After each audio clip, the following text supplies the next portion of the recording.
Welcome to the Slop Farm. Enjoy the video. You start by verifying compatibility. Wired headsets use the controller jack, Xbox wireless headsets pair directly, and Bluetooth needs an adapter.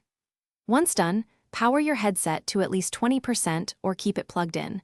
Make sure the Xbox is updated. Now plug the wired cable into the controller or insert the wireless dongle into the console's USB port. Keep the controller on and be ready to press any pairing buttons when I tell you. This gets us into the active pairing stage.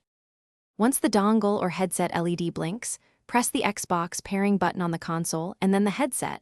You'll see a solid light when paired.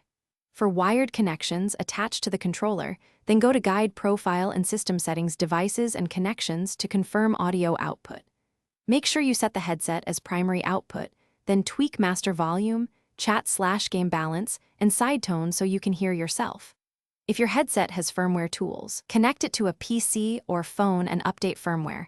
Now, finish by testing both game audio and party chat. Have someone speak in chat while you verify mic pickup and adjust mic monitoring.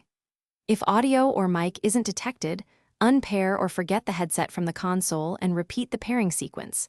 This often clears connection glitches.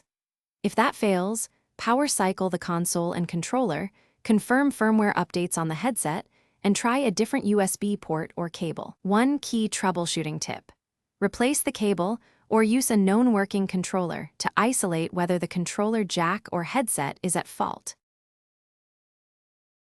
Thanks for watching. Consider subscribing if we helped you today.